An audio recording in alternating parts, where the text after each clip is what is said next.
Bonjour à tous les esprits curieux. L'ingratitude touche au cœur de notre besoin de connexion. Dès l'enfance, nous apprenons à donner et à recevoir, à partager un sourire, un jouet ou un mot gentil. Mais parfois, nos gestes restent sans réponse. Cette absence de reconnaissance, qu'elle soit minime ou flagrante, nous rappelle à quel point nous sommes vulnérables et combien nous avons besoin de reconnaissance pour nous sentir valorisés. Prenons un exemple simple. Vous aidez un collègue à finir un projet en retard. Vous y consacrez votre soirée, pensant que ce geste sera apprécié. Mais le lendemain, aucun remerciement, aucune mention. Ce silence pèse lourd. Il ne s'agit pas seulement d'un oubli, mais d'un sentiment d'invisibilité qui s'installe. Lorsque nous aidons quelqu'un, nous offrons bien plus que du temps ou de l'énergie. Nous mettons en jeu notre cœur, notre empathie, notre désir profond de créer du lien. Ces gestes, même anodins, sont des expressions de notre humanité. Ils traduisent notre espoir d'être vu, entendu et accepté. Mais l'ingratitude ne se limite pas à l'absence de remerciements. Elle peut prendre la forme de l'opportunisme. Quelqu'un profite de notre gentillesse, puis s'éloigne dès qu'il n'a plus besoin de nous. Cela peut arriver dans l'amitié, au travail ou même en famille. Par exemple, un ami qui ne vous appelle que lorsqu'il a besoin d'un service, puis disparaît aussitôt obtenu ce qu'il voulait. Face à l'indifférence, nous ressentons un rejet profond. Ce sentiment d'être ignoré ou utilisé remet en question notre valeur et notre place dans le monde.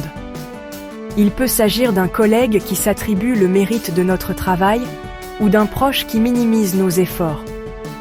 Cette expérience universelle nous pousse à nous interroger. Pourquoi la reconnaissance est-elle si importante ? Parce qu'elle valide notre existence, elle confirme que nous comptons pour les autres.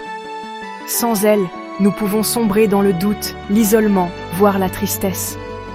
Le silence après la gentillesse est parfois plus douloureux que la critique. Il agit comme un miroir de notre propre insignifiance, amplifiant nos peurs d'être oubliés ou inutiles. Ce silence peut nous amener à nous refermer, à hésiter avant d'aider à nouveau. Nous connaissons tous cette piqûre lorsque notre soutien n'est pas reconnu. C'est une douleur sourde mais persistante, qui nous rappelle notre besoin fondamental d'être vu et apprécié. Parfois, elle se manifeste par de la colère, parfois par de la tristesse ou du découragement. Cette douleur peut déclencher des peurs profondes. Peur de l'insignifiance, peur de la déconnexion, peur de ne jamais être assez. Ces peurs, si elles ne sont pas reconnues, peuvent nous isoler davantage, nous poussant à nous protéger en devenant plus méfiants ou distants. Pourtant, reconnaître cette douleur est le premier pas vers la guérison.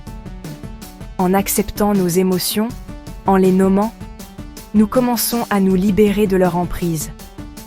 Parler à un ami, écrire dans un journal ou simplement prendre le temps de ressentir sont des moyens de transformer cette blessure en force. Nos émotions sont valides. Elles témoignent de notre capacité à aimer, à nous investir, à vouloir créer du lien. Elles sont le reflet de notre humanité, de notre désir d'appartenir à quelque chose de plus grand que nous. En nommant la blessure, nous reprenons notre pouvoir. Nous cessons d'être de simples victimes de l'ingratitude ou de l'opportunisme, et nous devenons acteurs de notre propre histoire. Nous nous donnons la permission de guérir, de poser des limites, et de choisir à qui offrir notre gentillesse. Cette prise de conscience nous permet de passer du statut de victime à celui d'observateur de notre expérience. Nous pouvons alors voir les choses sous un nouvel angle, comprendre les mécanismes en jeu et trouver des moyens de nous reconstruire. Enfin, cette reconnaissance de notre douleur et de notre valeur aide à reconstruire la confiance en nous-mêmes et en les autres. Elle nous rappelle que, malgré les moments de déception, nous avons la capacité de créer des liens significatifs et durables. L'ingratitude et l'opportunisme font partie de l'expérience humaine, mais ils ne définissent pas notre valeur ni notre capacité à aimer. Si ce sujet vous parle, n'hésitez pas à liker la vidéo et à partager votre expérience en commentaire. Même si vous n'avez rien à ajouter, écrivez simplement « savoir » pour soutenir la chaîne et montrer que vous êtes là. Merci pour votre présence et on continue ensemble dans le prochain chapitre. L'opportunisme masque souvent les actes de gentillesse. Parfois, ce n'est pas évident au premier abord. On croit offrir un service, un soutien, un geste sincère, mais derrière, certains ne voient qu'une opportunité à saisir. Un opportuniste voit les relations comme des transactions, non des connexions. Pour eux, chaque interaction est un calcul. Qu'est-ce que j'y gagne ? Il s'engage quand il a besoin de quelque chose, puis disparaît. Peut-être avez-vous déjà vécu cette situation, un ami qui réapparaît soudainement, enthousiaste, mais seulement quand il traverse une période difficile. Cela transforme un soutien authentique en un échange unilatéral. On donne, on écoute, on aide. Mais en retour, il n'y a que le silence ou l'indifférence. Reconnaître ce schéma nous aide à voir qui nous valorise vraiment. C'est souvent douloureux, mais nécessaire pour préserver notre énergie. Les opportunistes agissent par peur et rareté, non par abondance. Ils craignent de perdre, alors ils prennent sans donner. Leurs actions reflètent leur vision du monde, non notre valeur. Ce n'est pas un jugement sur qui nous sommes, mais sur leurs propres limites.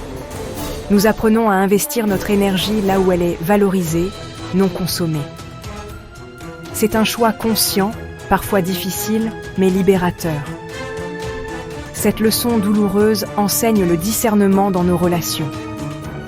En apprenant à reconnaître les transactions cachées, on se rapproche de ceux qui nous apprécient vraiment pour ce que nous sommes. La gentillesse est une vertu, souvent célébrée comme une force qui unit les gens et rend le monde plus doux. Elle est le fil invisible qui relie les cœurs, une lumière dans la vie quotidienne. Pourtant, elle peut sembler une vulnérabilité, surtout dans un monde où la méfiance et la peur de l'abus sont fréquentes. Beaucoup se demandent si être généreux, c'est s'exposer à la déception ou à la manipulation. Nous risquons la confiance lorsque nous ouvrons nos cœurs, partageant nos ressources, notre temps ou simplement notre écoute attentive. Prenons l'exemple de Marie, qui a prêté une somme d'argent importante à un ami en difficulté pour découvrir plus tard qu'il avait disparu sans laisser de traces.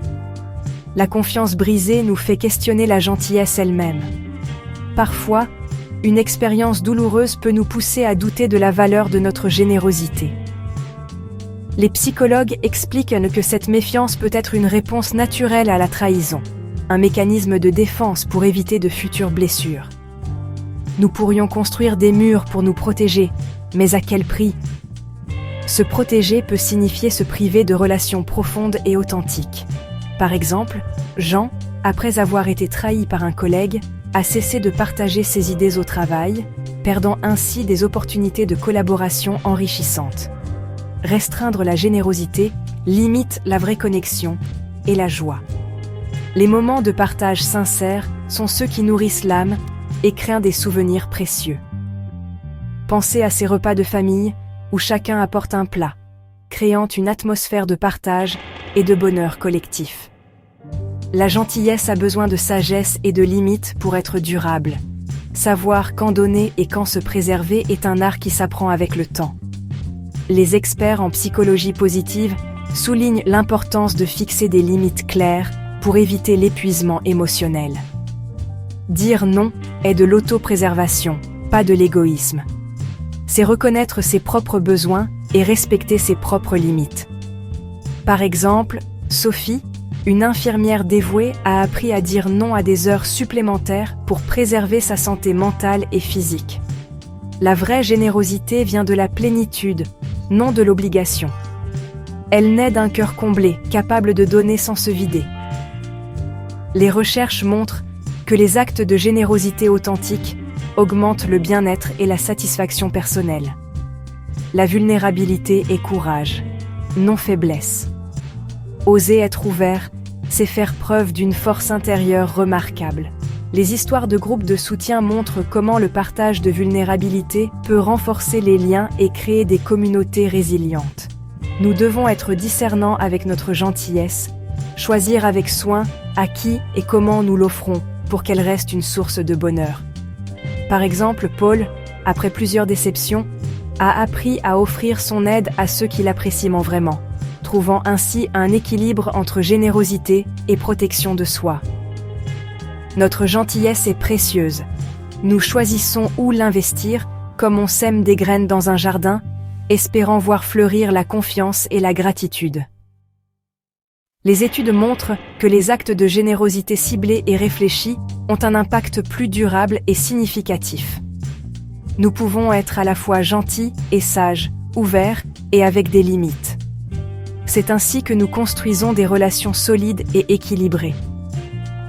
Les relations basées sur le respect mutuel et la compréhension des limites sont les plus durables et épanouissantes. Cet équilibre nous permet de nous engager sans nous perdre, de donner sans nous épuiser et de vivre la générosité comme une force, jamais une faiblesse. La trahison brise notre réalité et notre confiance. On se sent perdu, comme si le sol s'effondrait sous nos pieds. C'est normal de ressentir de la colère, de la tristesse ou même de la honte. Le vrai travail commence lorsque nous devenons curieux de nos sentiments. Prenez le temps d'identifier chaque émotion, sans jugement. Écrivez ce que vous ressentez. Parlez-en à une personne de confiance ou méditez pour observer vos pensées. Faire face à nos émotions est le premier pas vers la guérison. Accordez-vous de la compassion. Autorisez-vous à pleurer, à être vulnérable. Cherchez du soutien, même si ce n'est qu'un geste simple comme prendre soin de soi. Nous devons remettre en question les récits que nous nous racontons. Demandez-vous, est-ce que je me blâme à tort? Ou est-ce que je généralise cette douleur à toute ma vie? Remplacez les pensées négatives par des affirmations positives. La révolution est d'intégrer ces apprentissages dans nos vies. Fixez-vous de petits objectifs pour retrouver confiance. Essayez de nouvelles activités, développez vos compétences et célébrez chaque progrès, aussi minime soit-il. Nous refusons que la trahison nous définisse, utilisant la douleur pour grandir. Chaque chute devient une opportunité de se relever plus fort, de redéfinir qui nous sommes. Nous en ressortons plus sages, plus compatissants et résilients. En acceptant nos vulnérabilités et en avançant pas à pas, nous découvrons une force insoupçonnée et une nouvelle lumière sur notre chemin. Voir un ami disparaître dans le besoin est douloureux.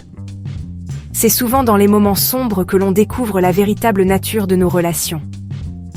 Parfois, ceux qui riaient avec nous sous le soleil deviennent soudainement injoignables lorsque les nuages s'amoncellent. Leur absence révèle une connexion conditionnelle. On se souvient de ces messages laissés sans réponse, de ces appels ignorés ou de ces excuses répétées pour éviter d'être là quand on avait le plus besoin d'eux. La vraie amitié est testée dans la tempête, pas sous le soleil. Par exemple, après une perte d'emploi ou une rupture difficile, certains amis disparaissent, incapables de gérer la vulnérabilité ou la tristesse de l'autre. Mais il y a ceux qui restent, qui écoutent sans juger, qui offrent une épaule même quand les mots manquent. Leur départ témoigne de leurs limites, non de notre valeur. Il est facile de se sentir rejeté ou indigne, mais souvent, leur éloignement parle plus de leur inconfort face à la difficulté que de notre propre mérite. Un véritable ami s'assied avec nous dans l'obscurité, offrant sa présence. Il n'essaie pas de fuir la douleur, il la partage, même silencieusement. Parfois, un simple regard ou une main posée sur l'épaule suffit à rappeler qu'on n'est pas seul. Cette expérience clarifie qui nous soutient vraiment. On se souvient de ces rares personnes qui sont venues, sans qu'on ait à demander, qui ont proposé leur aide ou simplement leur écoute, sans rien attendre en retour. Nous nous concentrons sur ceux qui se manifestent, pas sur ceux qui disparaissent. Les épreuves filtrent notre entourage, révélant un cercle plus restreint, mais infiniment plus précieux. Cela nous laisse avec un cercle de soutien plus authentique. Les amis qui restent sont ceux qui transforment la solitude en solidarité et la douleur en confiance renouvelée. L'amitié authentique, c'est bien plus qu'un simple échange de bons moments ou de services rendus. C'est une connexion profonde, basée sur la confiance, la loyauté et la bienveillance réciproque. Mais comment reconnaître une véritable amitié et surtout, comment la cultiver? Pour comprendre la véritable nature de l'amitié, il faut aller au-delà des apparences et explorer les différentes couches qui la composent. Une amitié sincère se distingue par sa capacité à traverser les épreuves. Par exemple, pensez à cette amie qui reste présente même lorsque tout va mal, qui ne disparaît pas dès que les difficultés surgissent. C'est dans ces moments-là que l'on reconnaît la solidité d'un lien. Mais l'amitié ne se limite pas à la présence dans l'adversité. Elle se manifeste aussi dans la capacité à célébrer les succès de l'autre sans jalousie, à offrir un soutien discret sans attendre de retour immédiat. Les caractéristiques d'une amitié authentique sont multiples. L'écoute active, le respect des différences, la capacité à se dire les choses franchement, même quand c'est difficile. Parfois, cela signifie accepter les défauts de l'autre ou reconnaître ses propres torts. Une anecdote personnelle. J'ai un ami qui, un jour, m'a dit une vérité qui m'a blessé sur le moment, mais qui m'a permis de grandir. C'est ça, la force d'une vraie amitié. Oser la sincérité, sans crainte de perdre l'autre. L'amitié, c'est aussi savoir poser des limites, dire non quand il le faut, et respecter l'espace de l'autre. Les défis ne manquent pas. Jalousie, incompréhension, éloignement géographique. Mais une amitié authentique sait traverser ces tempêtes grâce à la communication et à la volonté de préserver le lien. Parfois, il faut savoir pardonner ou accepter que l'autre évolue différemment. Prenons l'exemple de deux amis séparés par des milliers de kilomètres.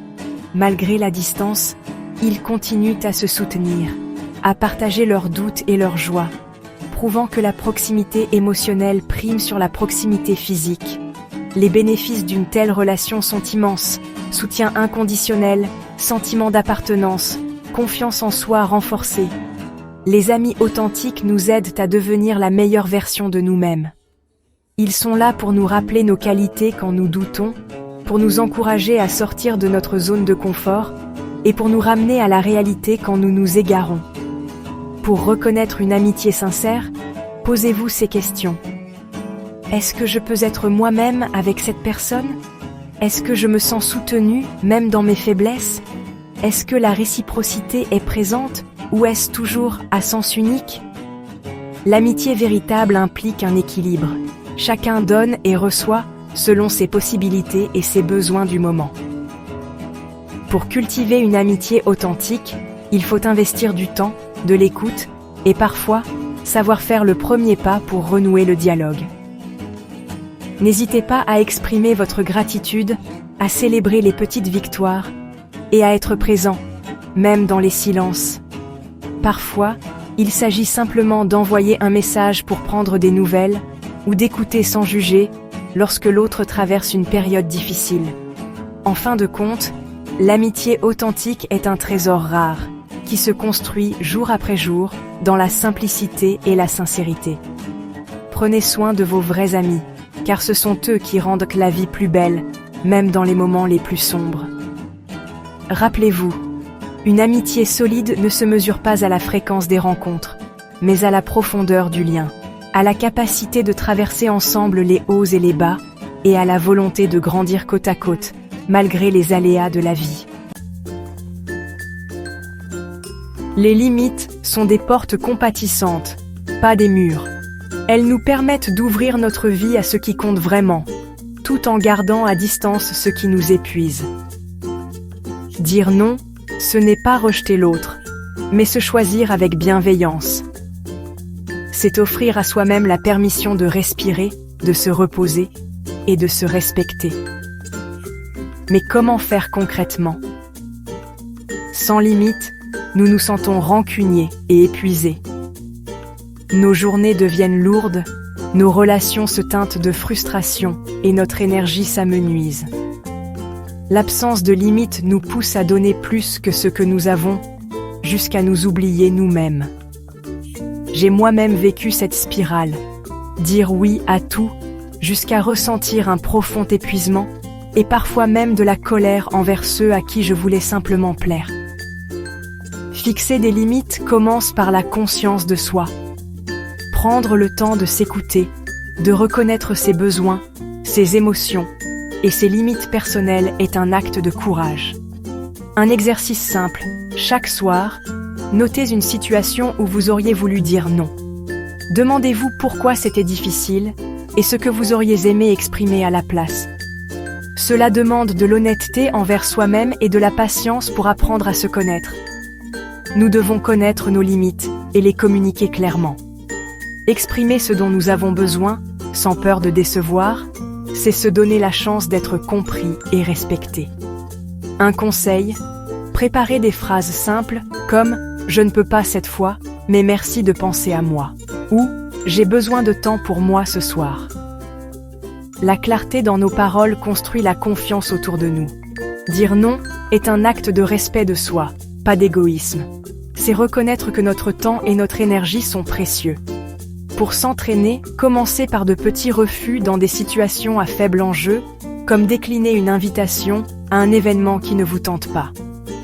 En posant nos limites, nous montrons l'exemple et encourageons les autres à faire de même.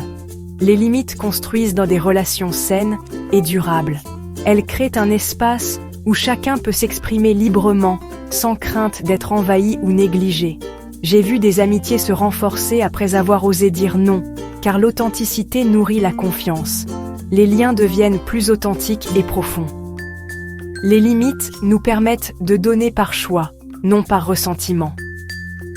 Offrir de son temps ou de son aide devient alors un acte sincère, et non une obligation qui pèse sur le cœur. Un jour, j'ai accepté d'aider un collègue parce que j'en avais vraiment envie, et non parce que je me sentais forcée. La différence dans l'énergie et la joie était flagrante. Nous protégeons notre cœur en étant de sages gestionnaires de son énergie. Prendre soin de soi, c'est aussi prendre soin de ceux qu'on aime, car on leur offre le meilleur de nous-mêmes. Accordez-vous régulièrement des moments de pause, même courts, pour recharger vos batteries. Ce courage de dire non mène à des oui plus authentiques. Nos engagements deviennent plus vrais, plus alignés avec nos valeurs et nos désirs profonds.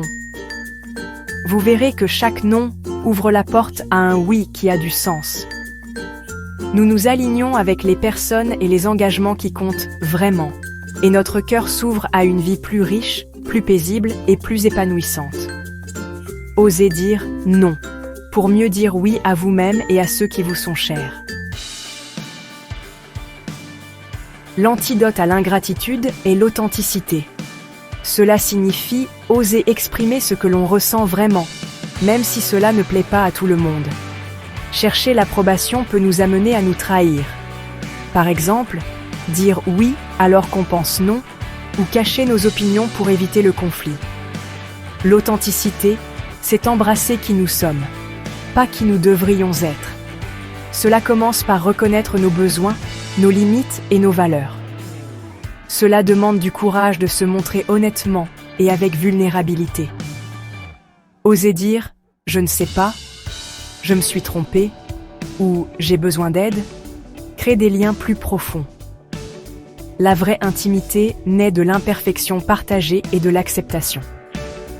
Plus nous montrons nos failles, plus nous invitons les autres à faire de même. Nous devenons sélectifs quant à l'endroit où nous investissons notre énergie. Prendre le temps de réfléchir avant de dire oui ou d'expliquer nos choix est un acte d'authenticité. Nous attirons des personnes qui célèbrent notre authenticité. Les relations deviennent plus vraies, plus solides et plus nourrissantes. C'est l'acte ultime de courage et de vraie connexion. Choisir l'authenticité, c'est choisir de vivre en accord avec soi-même. Et c'est là que naît la vraie gratitude, envers soi et envers les autres. Commencez petit.